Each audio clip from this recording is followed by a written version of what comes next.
नमस्कार दोस्तों, मैं एक बार फिर हाजिर हूँ एसपीटी न्यूज की खास खबरों के साथ।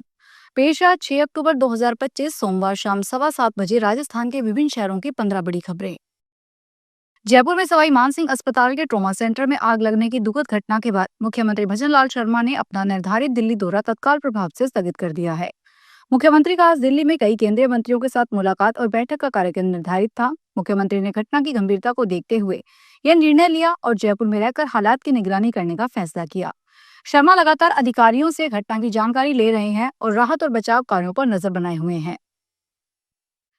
सुप्रीम कोर्ट में सोमवार को एक वकील ने सीजेआई बीआर गवई पर हमला करने की कोशिश की। यह घटना उस समय हुई जब सीजेआई की बेंच एक मामले की सुनवाई कर रही थी।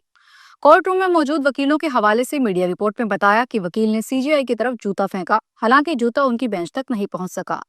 सुरक्षा कर्मियों ने फौरन उसे पकड़ लिया। बाहर जाते वक्त वकील ने नारा लगाया, सनातन का अपमान नहीं सहेगा हिंदुस्तान। राजस्थान सरकार ने राज्य के गरीब और जरूरतमंद परिवारों के लिए एक बड़ा कदम उठाया है। मुख्यमंत्री भजनलाल शर्मा ने मुख्यमंत्री आयुष्मान आरोग्य योजना की शुरुआत की है, जिसका उद्देश्य आर्थिक रूप से कमजोर लोगों को गंभीर बीमारियों और आकस्मिक दुर्घटनाओं की स्थिति में आर्थिक सुरक्षा देना है। इस योजना के तहत पात्र परिवारों को 25 लाख तक का स्वास्थ्य बीमा और 10 लाख तक का दुर्घटना बीमा मिलेगा। योजना में 1798 से अधिक चिकित्सा प्रक्रियाएं और उपचार पैकेज शामिल किए गए हैं। सोनम वांगचुक को सुप्रीम कोर्ट से कोई राहत नहीं मिली। पत्नी गीतांजलि जे अंगमो द्वारा दायर हैबियस कॉर्पस याचिका पर सोमवार को सुप्रीम कोर्ट ने सुनवाई एक सप्ताह के लिए टाल दी।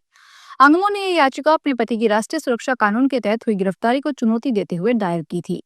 सुप्रीम कोर्ट की पीठ, जिसे न्यायमूर्ति अरविंद कुमार और एनवी अंजारिया शामिल है, ने यह याचिका अब अगले मंगलवार के लिए सूचीबद्ध की है। सुनवाई के दौरान सुप्रीम कोर्ट ने केंद्र सरकार, जम्मू कश्मीर प्रशासन और राजस्थान सरकार को नोटिस जारी कर जवाब तलब किया। अदालत ने केंद्र से यह भी पूछा कि गिरफ्तारी के कारण वांगचुक की पत्नी को क्यों नहीं बताए गए।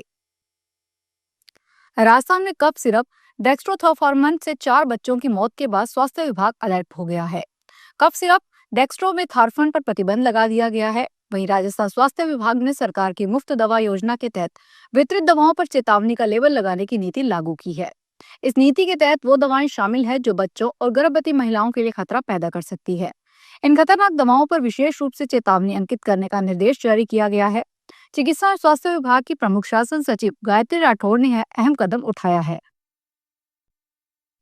जयपुर के एसएमएस अस्पताल में आग लगने की घटना के बाद समय पर न तो उसे बुझाया गया, न ही समय पर इसकी जानकारी स्टाफ को लगी।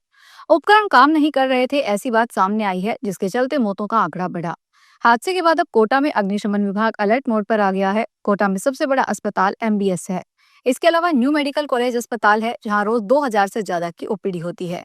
यहाँ कोटा के अलावा बारां, बूंदी, झालावाड़ और मध्य प्रदेश के सीमावर्ती इलाकों में भी मरीज इलाज करवाने आते हैं।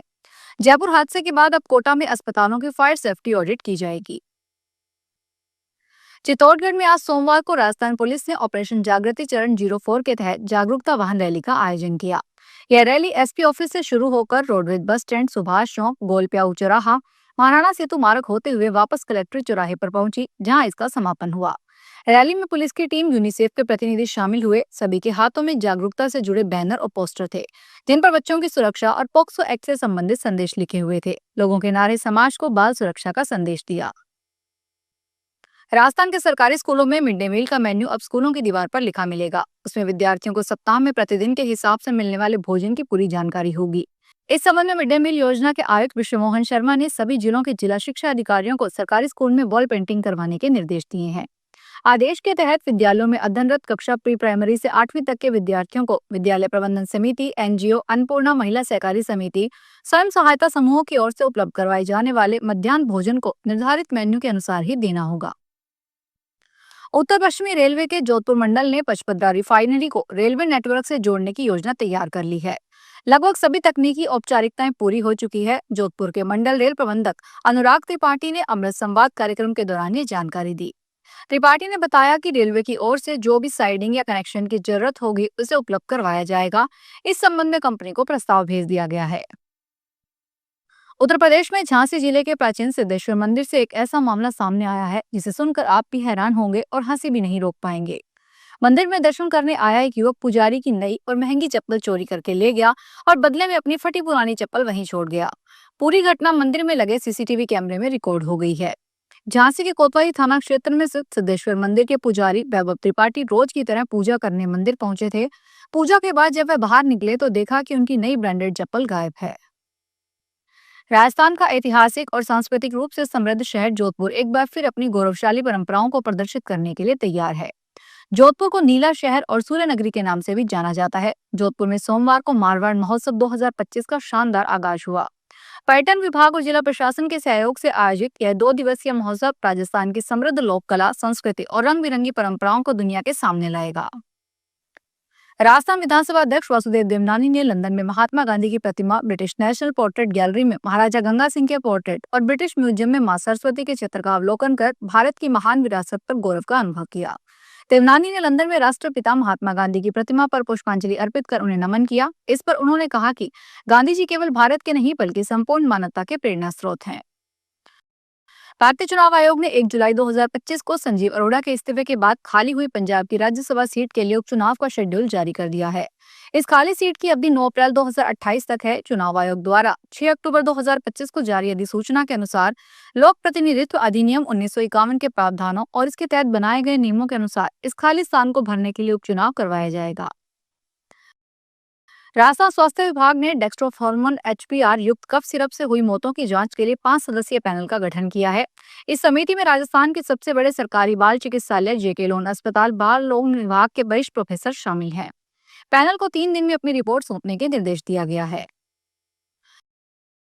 दिल्ली के मध्य जिला साइबर पुलिस ने डिजिटल गिरफ्तारी घोटाले में एक बड़े रैकेट का पर्दाफाश करते हुए दिल्ली और उत्तर प्रदेश से 5 आरोपियों को गिरफ्तार किया है। आरोपियों ने एक व्यक्ति से 20 लाख रुपए से ज्यादा रकम ठग ली। पुलिस ने आरोपियों के पास से 14 mobile, 40 chequebook, 33 SIM card, 19 debit card, 14 pan card, 7 digital हस्ताक्षर, एक लग्जरी कार और अन्य सामान बरामद किया। शिकायतकर्ता ने बताया कि साइबर ठगों ने खुद को नारकोटिक्स कंट्रोल ब्यूरो और पुलिस अधिकारी बताकर उसे डराया। फिलहाल इस बुलेटिन में इतना ही, फिर हाजिर होंगे बड़ी खबरों के साथ।